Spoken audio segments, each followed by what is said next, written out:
Hi ಎಲ್ಲರಿಗೂ ನಮಸ್ಕಾರ.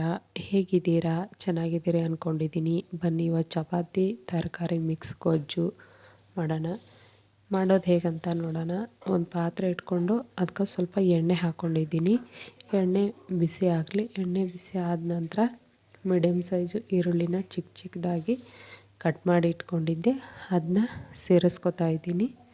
ಎಣ್ಣೆ ಜೊತೆಗೆ ಚೆನ್ನಾಗಿ ಮಿಕ್ಸ್ ಮಾಡ್ಕೊಳ್ಳಿ. ನಾನು ಫಸ್ಟೇ ತರಕಾರಿನ ಕಟ್ ಮಾಡಿ ಇಟ್ಕೊಂಡಿದ್ದೆ, ಚೆನ್ನಾಗಿ ತೊಳೆದು ಕಟ್ ಮಾಡಿ ಇಟ್ಕೊಂಡಿದ್ದೆ. ಬೀನ್ಸು, ಕ್ಯಾಪ್ಸಿಕಮ್ಮು, ಆಲೂಗಡ್ಡೆ ಇದೆಲ್ಲನೂ ಚೆನ್ನಾಗಿ ಫ್ರೈ ಮಾಡ್ಕೊಳ್ಳಿ ಎಣ್ಣೆಲಿ ಹಾಕ್ಕೊಂಡು.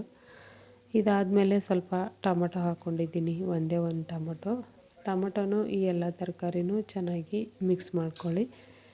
ಮಿಕ್ಸ್ ಮಾಡ್ಕೊಂಡು ಆದಮೇಲೆ ನಾನು ಇದಕ್ಕೆ ಸ್ವಲ್ಪ ಮಸಾಲೆನೂ ಆಮೇಲೆ ಅರಿಶಿನ ಪೌಡ್ರು, ಖಾರದ ಪೌಡ್ರು ಹಾಕ್ಕೊಂಡಿದ್ದೀನಿ. ಹಾಕ್ಕೊಂಡು ಒಂದು ಸರಿ ಚೆನ್ನಾಗಿ ಮಿಕ್ಸ್ ಮಾಡ್ಕೊಳ್ಳಿ.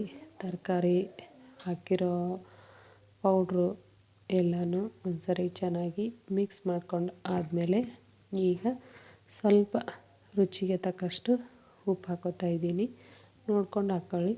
ಉಪ್ಪು ಹಾಕ್ಕೊಂಡಾದ್ಮೇಲೆ ಹುಚ್ಚಳ ಪೌಡ್ರು ಅಥವಾ ಗುರಳ್ ಪೌಡ್ರು ಹಾಕ್ಕೋತಾ ಇದ್ದೀನಿ. ಇದು ಎಲ್ಲನೂ ಹಾಕಿ ಒಂದು ಸರಿ ಚೆನ್ನಾಗಿ ಮಿಕ್ಸ್ ಮಾಡ್ಕೊಳ್ಳಿ. ಎಲ್ಲನೂ ಒಂದು ಸರಿ ಮಿಕ್ಸ್ ಮಾಡ್ಕೊಂಡು ಆದಮೇಲೆ ಇದಕ್ಕೆ ಬೆನೆಯೋದಕ್ಕೆ ಸ್ವಲ್ಪ ನೀರು ಹಾಕಿ, ಸ್ವಲ್ಪ ಹಾಕ್ಕೊಳ್ಳಿ ನೀರು. ಅರ್ಧ ಗ್ಲಾಸಷ್ಟು ನೀರು ಹಾಕ್ಕೊಂಡಿದ್ದೀನಿ. ಹಾಕ್ಕೊಂಡು ಒಂದು ಸರಿ ಮಿಕ್ಸ್ ಮಾಡಿ ಚೆನ್ನಾಗಿ ತರಕಾರಿ ಚೆನ್ನಾಗಿ ಬೆನೆಯುತ್ತಾ ಮಿಕ್ಸ್ ಮಾಡಿಕೊಂಡು ಬೇಕಿದ್ದರೆ ಚೆಕ್ ಮಾಡ್ಕೊಳ್ಳಿ ಒಂದು ಸರಿ ಖಾರ ಉಪ್ಪು ಕರೆಕ್ಟ್ ಆಗಿದೆಯೋ ಇಲ್ವೋ ಅಂತ. ಏನಾರು ಕಡಿಮೆ ಅನಿಸಿದರೆ ಸೇರಿಸ್ಕೊಳ್ಳಿ. ಈಗ ಅದ್ರ ಮೇಲ್ಗಡೆ ಒಂದು ಮುಚ್ಚಿ ಸ್ವಲ್ಪ ಕುದಿಯೋಕ್ಕೆ ಬಿಟ್ಬಿಡೋಣ. ನೋಡಿ ಚೆನ್ನಾಗಿ ಕುದೀತಾ ಇದೆ. ಈಗ ಪಲ್ಯ ಅಥವಾ ಗೊಜ್ಜು ರೆಡಿಯಾಗಿದೆ. ನೋಡಿ ಚೆನ್ನಾಗಿ ಕುದ್ದು ಸ್ವಲ್ಪ ನೀರು ಹೋಗಿದೆ. ಈಗ ಪಲ್ಯ ರೆಡಿಯಾಗಿದಲ್ವ, ಇದನ್ನ ಎತ್ತಿ ಸೈಡಿಗೆ ಇಟ್ಬಿಡೋಣ. ಈಗ ಚಪಾತಿ ಮಾಡೋಣ. ಬನ್ನಿ. ಚಪಾತಿ ತುಂಬ ಸ್ಮೂತಾಗಿ ಬರುತ್ತೆ.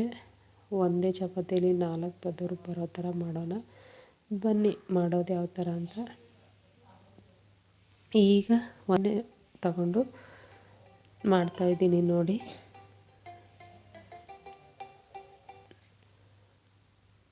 ಸ್ವಲ್ಪ ದೊಡ್ಡದಾಗಿ ಲಟ್ಟಿಸ್ಕೊಂಡು ಅದಾದಮೇಲೆ ಅದಕ್ಕೆ ಮೇಲ್ಗಡೆ ಸ್ವಲ್ಪ ಎಣ್ಣೆ ಹಚ್ಚಿದ್ದೀನಿ. ಎಣ್ಣೆ ಹಚ್ಬಿಟ್ಟು ಒಂದು ಸರಿ ಮಡಚಿ ಅದಾದಮೇಲೆ ಇನ್ನೂ ಸ್ವಲ್ಪ ಎಣ್ಣೆ ಹಚ್ಕೊಳ್ಳಿ. ಮೇಲೆ ಎಣ್ಣೆ ಹಚ್ಚಿ ಈ ಥರ ಮಡಚಿ ಲಟ್ಟಿಸಿ ಚೆನ್ನಾಗಿ ಬರುತ್ತೆ ನೋಡಿ. ಅತಿ ಭಾರ ಹಾಕಿ ಲಟ್ಟಿಸ್ಬೇಡಿ, ಸ್ಮೂತಾಗಿ ಲಟ್ಟಿಸಿದ್ರೆ ಈ ಥರ ನಮ್ಮ ಚಪಾತಿ ರೆಡಿಯಾಗಿದೆ. ಇದ್ರ ಮೇಲ್ಗಡೆ ಸ್ವಲ್ಪ ಎಣ್ಣೆ ಹಚ್ಚಿ ಒಂದು ತವ ಬಿಸಿ ಮಾಡೋಕ್ಕಿಟ್ಟಿದ್ದೆ. ಈ ಬಿಸಿ ಆಗಿದೆ. ಬಿಸಿ ಆಗಿರೋ ತವಕ್ಕೆ ಈಗ ಚಪಾತಿ ಹಾಕ್ಕೊಂಡಿದ್ದೀನಿ. ಚಪಾತಿ ಹಾಕ್ಕೊಂಡಾದ್ಮೇಲೆ ಅದ್ರ ಮೇಲ್ಗಡೆ ಸ್ವಲ್ಪ ಎಣ್ಣೆ ಹಚ್ಕೊಳ್ಳಿ. ನಾನೇನು ಜಾಸ್ತಿ ಹಚ್ತಿಲ್ಲ, ಸ್ವಲ್ಪ ಎಣ್ಣೆ ಹಚ್ಕೊಂಡು ನೋಡಿ. ಅದೇನೇ ಯಾವ ಥರ ಉಬ್ಬಿ ಬರುತ್ತಂತ ನೋಡಿ. ನಾನೇನು ಮಾಡ್ತಾನೆ ಇಲ್ಲ, ಅಂತೂ ಚಪಾತಿ ನೋಡಿ ಎಷ್ಟು ಸ್ಮೂತಾಗಿದೆ, ಎಷ್ಟು ಉಬ್ಬಿ ಬರ್ತಾಯಿದೆ. ಪೂರಿಗಿಂತ ಜಾಸ್ತಿನೇ ಉಬ್ಬಿ ಬರ್ತಾಯಿದೆ. ಈಗ ತಿರುಗಿಸ್ಕೊಂಡಿದ್ದೀನಿ. ತಿರುಗಿಸ್ಬಿಟ್ಟು ಒಂದು ಸರಿ ಚೆನ್ನಾಗಿ ಬೆನೆಸ್ಕೊಳ್ಳಿ. ನೋಡಿ ಯಾವ ಥರ ಆಗಿದೆ ಅಂತ. ಈ ಥರ ಚೆನ್ನಾಗಿ ಬೆನೆಸ್ಕೊಳ್ಳಿ. ಎಲ್ಲ ಕಡೆನೂ ಬೆಂದಿರಬೇಕು. ಚಪಾತಿ ಅಲ್ವಾ, ಚೆನ್ನಾಗಿ ಬೆನೆದ್ರೇ ಚೆಂದ. ಇನ್ನೊಂದು ಸರಿ ತಿರುಗಿಸ್ಕೊಂಡು ಹಾಕ್ಕೊಂಡು ಇನ್ನೊಂದು ಸರಿ ಚೆನ್ನಾಗಿ ಸ್ಮೂತಾಗಿ ಬೇಯಿಸ್ಕೊಳ್ಳಿ. ಅದಾದಮೇಲೆ ಪ್ಲೇಟಿಗೆ ತಗೊಳ್ಳೋಣ. ಒಂದಾಗಲೇ ಆಗಿದೆ ನೋಡಿ. ಇನ್ನೊಂದನ್ನು ಚಪಾತಿ ಮಾಡಿದ್ದೀನಿ.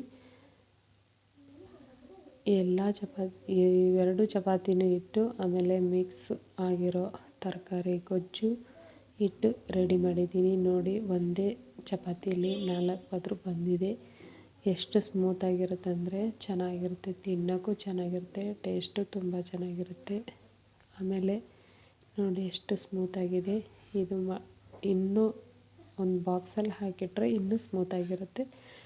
ಇದಾದಮೇಲೆ ಇದ್ರ ಜೊತೆಗೆ ಸ್ವಲ್ಪ ಮೊಸರು ಮೊಸರು ಹಾಕ್ತಾಯಿದ್ದೀನಿ. ಇದ್ರ ಮೇಲ್ಗಡೆ ಸ್ವಲ್ಪ ತುಪ್ಪ ಹಾಕ್ಕೊಂಡ್ರು ಇನ್ನೂ ಟೇಸ್ಟಾಗಿರುತ್ತೆ ನೋಡಿ. ಈ ಥರ ರೆಡಿಯಾಗಿದೆ. ಈ ರೆಸಿಪಿ ನಿಮಗೆ ಇಷ್ಟ ಆದರೆ ಚಾನಲ್ ಸಬ್ಸ್ಕ್ರೈಬ್ ಮಾಡಿಕೊಂಡು ಸಪೋರ್ಟ್ ಮಾಡಿ, ಲೈಕ್ ಕೊಡಿ. ಎಲ್ಲರಿಗೆ ಧನ್ಯವಾದಗಳು.